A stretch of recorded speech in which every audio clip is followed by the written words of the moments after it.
પોરબંદર ખબરના અહેવાલની ધારદાર અસર જોવા મળી રહી છે।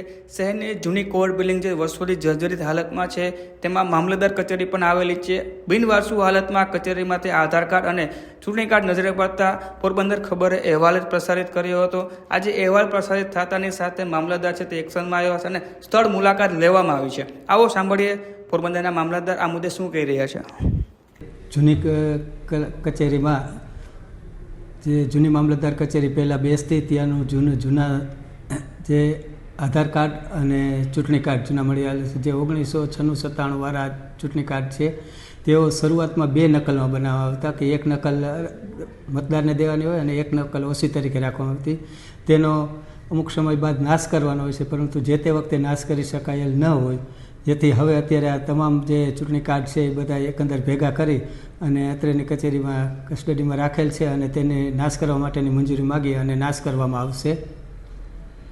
આ સિવાયનું શું સાહિત્ય હતું ત્યાં તમને રેકોર્ડ કબજે કર્યું? આ સિવાય પણ જૂની ફાઇલો અને જૂના 7/12ના પેજ છે, જે હવેથી ટૂંક સમયમાં જે ત્યાંથી બધું એકત્ર કરી અને યોગ્ય રેકોર્ડને યોગ્ય જગ્યાએ રાખવામાં આવશે અને જે જીર્ણ થઈ ગયેલું રેકોર્ડ છે, જે અનુપયોગી છે, તેનો નાશ કરવા માટે મંજૂરી માગવામાં આવશે અને તેનો નાશ કરવામાં આવશે।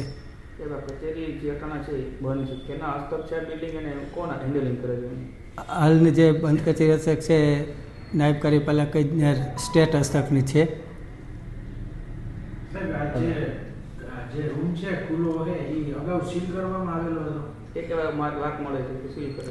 હવે જે જૂનો છે એનો તો હાલ ખ્યાલ નથી, પણ અત્યારે હાલની તકે જોયું તો એમાં દરવાજા ખુલ્લા હતા અને જઈને અત્યારે બધો જે સામાન જે છે ચૂંટણી કાર્ડને એ બધા અમે પેક કરી અને લઈ લીધેલા છે।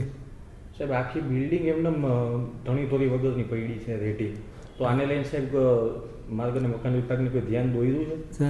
માર્ગ અને મકાન વિભાગને તાત્કાલિક એક પત્ર લખીને જાણ પણ કરવામાં આવશે અને તેનો જે નિકાલ કરવા માટેનું કહેવામાં આવશે, કારણ કે જીર્ણ હોય, કોઈ અંદર કોઈ ગયેલું હોય ને જાનહાનિ ન થાય તે માટે પણ તેને જણાવવામાં આવશે।